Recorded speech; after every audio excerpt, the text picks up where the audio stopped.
Hai, halo semua. Perkenalkan nama saya Bagus Kada Arya Sanjaya. Saya dari kelas 11 CS2. Di sini saya akan bercerita sedikit tentang dominasi pemerintahan Belanda. Dimulai dari Raffles yang mengakhiri pemerintahannya di India pada tahun 1816. John Vendel adalah salah satu orang yang sebenarnya sudah ditunjuk oleh pemerintahan Inggris untuk menggantikan posisinya si Raffles pada saat itu. Namun pada tahun 1814 sudah diadakan konvensi London. Nah, salah satu konvensi London itu isinya adalah Inggris harus mengembalikan tanah jajahan yang di India kepada Belanda. Dengan demikian pada tahun 1816 Kepulauan Nusantara kembali dikuasai oleh Belanda, dan di saat itu juga pemerintahan kolonial Belanda dimulai. Setelah kembali ke tangan Belanda, tanah Hindia diperintah oleh badan baru yang diberi nama Komisaris Jenderal, yang dimana pimpinannya adalah Gubernur Jenderal. Komisaris Jenderal ini dibentuk oleh Pangeran Willem VI, yang dimana mereka beranggotakan 3 orang, yakni yang pertama ada Cornelis Theodor Selot, terus yang kedua ada Arnold Ardian Baeskais, dan yang terakhir ada Alexander Gareth Willem Baron van der Capellen. Semula Elot ditunjuk sebagai ketua, namun kemudian digantikan oleh van der Capellen sebagai ketua sekaligus gubernur jenderal, sebagai rambu-rambu pelaksanaan pemerintahan di negeri jajahan. Pangeran Willem VI mengeluarkan undang-undang pemerintahan untuk negeri jajahannya, Regeringsregelmet, pada tahun 1815.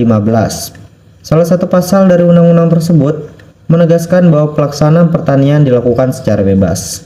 Hal ini menunjukkan bahwa ada relevansi dengan keinginan kaum liberal, sebagaimana diusulkan oleh Dirk van Houtgentrop.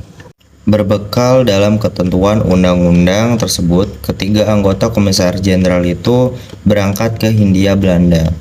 Ketiganya sepakat untuk mengadopsi beberapa kebijakan yang telah ditetapkan oleh Raffles. Mereka sampai di Batavia pada tanggal 27 April 1816. Ketika mereka melihat kenyataan di lapangan, mereka bimbang untuk menetapkan prinsip-prinsip liberalisme dalam mengelola tanah jajahan di Nusantara. Hindia dalam keadaan terus merosot dan pemerintahan mengalami kerugian. Kas negara di Belanda pun dalam keadaan menipis. Mereka sadar bahwa tugas mereka harus cepatnya dilaksanakan untuk dapat mengatasi persoalan ekonomi baik di tanah jajahan maupun di negeri induk. Sementara itu, perdebatan antara kaum liberal dan kaum konservatif terkait pengelolaan tanah jajahan untuk mendatangkan keuntungan sebesar-besarnya belum mencapai titik temu. Kaum liberal berkeyakinan bahwa pengelolaan negeri jajahan akan mendapatkan keuntungan yang besar bila diserahkan kepada swasta, dan rakyat diberi kebebasan dalam menanam. Sedangkan kelompok konservatif berpendapat pengelolaan tanah jajahan akan menghasilkan keuntungan apabila ditangani langsung oleh pemerintah dengan pengawasan yang ketat. Dengan mempertimbangkan amanat UU pemerintah dan melihat kenyataan di lapangan, serta memperhatikan pandangan kaum liberal dan kaum konservatif, Komisaris Jenderal sepakat untuk menerapkan kebijakan jalan tengah. Maksudnya eksploitasi kekayaan di tanah jajahan langsung ditangani oleh pemerintah Hindia Belanda agar segera mendatangkan keuntungan bagi negeri induk. Di samping mengusahakan kebebasan penduduk dan pihak swasta untuk berusaha di tanah jajahan. Tetapi kebijakan di jalan tengah ini tidak dapat merubah keadaan. Pada tanggal 22 Desember 1818, pemerintah memberlakukan UU yang menegaskan bahwa pengusahaan tertinggi di tanah jajahan adalah Gubernur Jenderal. Van der Capellen kemudian ditunjuk sebagai Gubernur Jenderal. Ia ingin melanjutkan strategi jalan tengah. Tetapi kebijakan Van der Capellen itu berkembang ke arah sewa tanah dengan penghapusan peran penguasa tradisional, dalam tanda kurung bupati dan para penguasa setempat. Kemudian Van der Capellen juga menarik pajak tetap yang sangat memberatkan rakyat. Timbul banyak protes dan mendorong terjadinya perlawanan. Van der Capellen kemudian dipanggil pulang dan digantikan oleh Dubus Gicinius. Dubus Gicinius berkeinginan membangun modal dan meningkatkan ekspor. Tetapi program ini tidak berhasil karena rakyat tetap miskin sehingga tidak mampu menyediakan barang-barang yang diekspor. Justru kenyataannya impor lebih besar dibandingkan ekspor. Tentu ini sangat merugikan pemerintah Belanda. Kondisi tanah jajahan dalam kondisi krisis. Kas negara di negeri induk pun juga kosong. Hal ini disebabkan karena dana terlalu banyak disedot untuk membiayai perang di tanah jajahan. Sebagai contoh yaitu perang di Ponegoro yang baru berjalan 1 tahun sudah menguras dana yang luar biasa banyak. Sehingga pemerintahan Hindia Belanda dan pemerintahan negara induk mengalami kesulitan ekonomi. Pengeluaran keuangan menjadi tidak terkontrol. Sementara pengembangan usaha harus terus dilakukan untuk memperbaiki kondisi keuangan. Untuk mengatasi dan mengatur keuangan ini diperlukan suatu lembaga keuangan yang bonafit. Oleh karena itu, sebagai bentuk persetujuannya, Raja Belanda mengeluarkan oktrooi.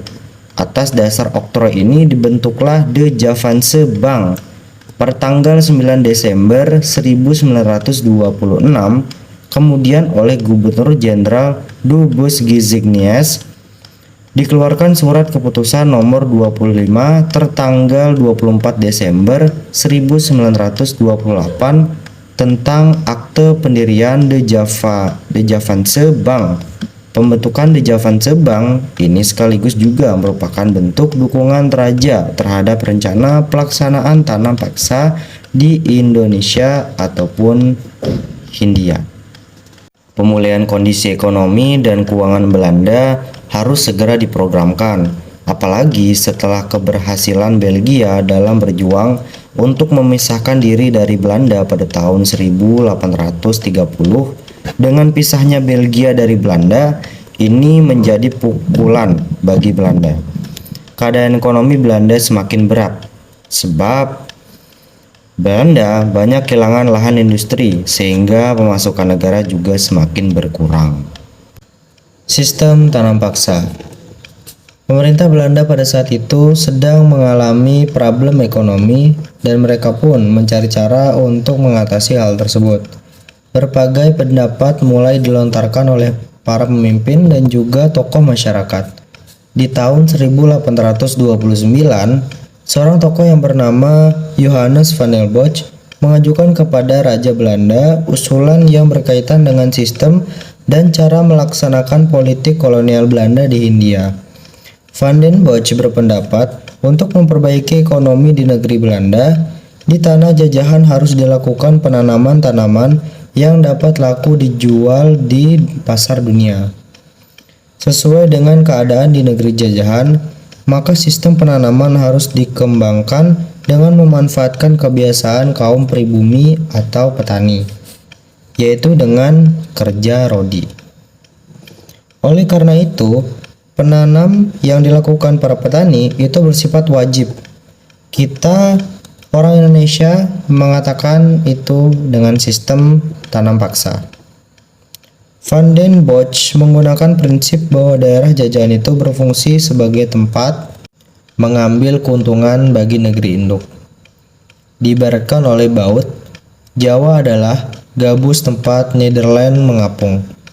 Jadi dengan kata lain, Jawa harus dieksploitasi semaksimal mungkin untuk keuntungan negeri penjajah. Dapat dikatakan Jawa dimanfaatkan sebagai sapi perahan. Konsep Bosch itulah yang kemudian dikenal dengan kultur stelsel tanam paksa. Dengan cara ini diharapkan perekonomian Belanda dapat dengan cepat pulih dan semakin meningkat. Bahkan dalam salah satu tulisan Van der Bosch membuat suatu perkiraan bahwa dengan tanam paksa, hasil tanam ekspor dapat ditingkatkan sebanyak kurang lebih F15 sampai F20 juta setiap tahun. Van der Bosch menyatakan bahwa cara paksaan seperti ini yang pernah dilakukan oleh VOC adalah cara yang terbaik untuk memperoleh tanaman ekspor untuk pasaran Eropa. Dengan membawa dan memperdagangkan hasil tanaman sebanyak-banyaknya ke Eropa, maka akan mendatangkan keuntungan yang sangat besar. Ketentuan tanam paksa. Raja Willem tertarik serta setuju dengan usulan dan perkiraan Van der Bosch tersebut. Tahun 1830, Van der Bosch diangkat sebagai gubernur jenderal di Jawa. Setelah sampai di Jawa, Van der Bosch segera mencanangkan sistem dan program tanam paksa. Secara umum, tanam paksa mewajibkan para petani untuk menanam tanaman-tanaman yang dapat diekspor di pasaran dunia. Jenis tanaman itu di samping kopi juga antara lain tembakau, tebu, dan nila. Ketentuan tanam paksa pada waktu itu yaitu ada penduduk menyediakan sebagian dari tanahnya untuk melaksanakan tanam paksa. Tanah pertanian yang disediakan penduduk untuk melaksanakan tanam paksa tidak boleh melebihi 1/5 dari tanah pertanian yang dimiliki oleh penduduk desa. Waktu dan pekerjaan yang diperlukan untuk menanam tanaman tanam paksa tidak boleh melebihi pekerjaan yang diperlukan untuk menanam padi. Tanah yang disediakan untuk tanaman tanam paksa dibebaskan dari pembayaran pajak tanah. Hasil tanaman yang terkait dengan pelaksanaan tanam paksa wajib diserahkan kepada pemerintah Hindia Belanda.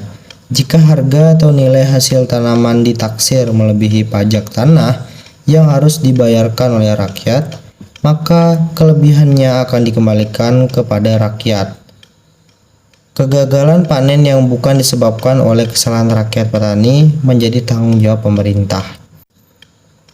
Penduduk desa yang bekerja di tanah-tanah untuk melaksanakan tanam paksa berada di bawah pengawasan langsung para penguasa pribumi, sedangkan pegawai-pegawai Eropa melakukan pengawasan secara umum. Penduduk yang bukan petani diwajibkan bekerja di perkebunan atau pabrik-pabrik milik pemerintah selama 65 hari dalam 1 tahun. Pelaksanaan tanam paksa. Menurut Van der Bosch, pelaksanaan sistem tanam paksa harus menggunakan organisasi dan kekuasaan tradisional yang sudah ada. Dalam hal ini, para penjabat Bumi Putra, kaum priai dan kepala desa memiliki peran penting. Mereka ini sangat diharapkan dapat menggerakkan kaum tani wajib menanam tanaman yang laku di pasaran dunia.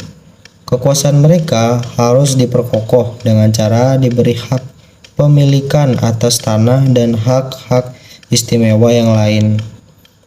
Para penguasa pribumi akhirnya lebih menjadi alat kolonial. Dengan demikian, masyarakat umum sudah kehilangan pemimpin yang menjadi tempat berlindung di negerinya sendiri. Berkaitan dengan pengerahan tenaga kerja melalui kegiatan seperti sambatan, gotong royong maupun gugur gunung merupakan usaha yang tepat untuk dilaksanakan. Dalam hal ini, peran para penguasa pribumi, priai, dan juga kepala desa sangat sentral. Kemudian kepala desa di samping sebagai penggerak para petani, juga sebagai penghubung dengan atasan dan pejabat pemerintah. Oleh karena posisi yang begitu penting itu, maka kepala desa tetap berada di bawah pengaruh dan pengawasan para pramong praja. Para penguasa pribumi dan juga kepala desa ini dalam menjalankan tugasnya juga mendapatkan bonus atau kultur prosenten dari pemerintah kolonial. Besar bonus itu tergantung dari besar kecilnya hasil setoran kepada pemerintah kolonial. Semakin besar setoran dari petani kepada pemerintah kolonial yang ada di wilayahnya, pejabat pribumi di tempat itu juga akan menerima bonus semakin besar pula. Hal inilah yang mendorong terjadinya berbagai penyelewengan dalam pelaksanaan tanam paksa.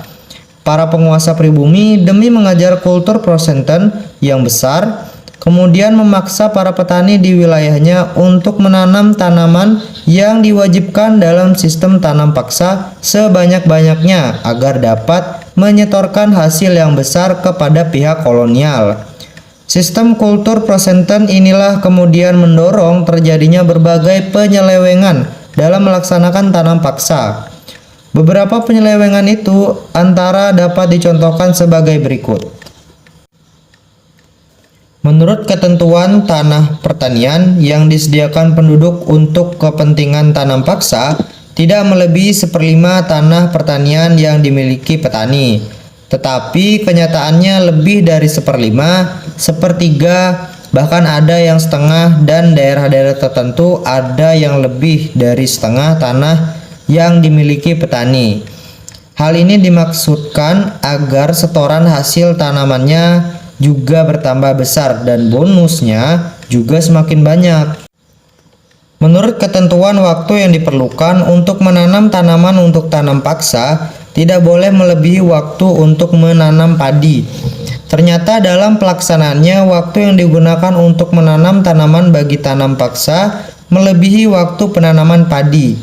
Semua ini jelas terkait agar hasil tanaman untuk tanam paksa itu lebih banyak.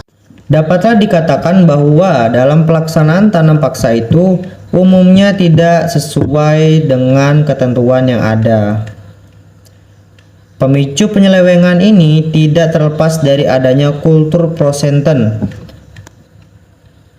Pihak pemerintah kolonial di India ini juga melakukan pembiaran, dan ini tampaknya yang memang diinginkan oleh pihak kolonial Belanda, agar hasil dari pelaksanaan tanam paksa segera dapat memperbaiki ekonomi dan mendapatkan keuntungan yang sebesar-besarnya bagi negeri Belanda.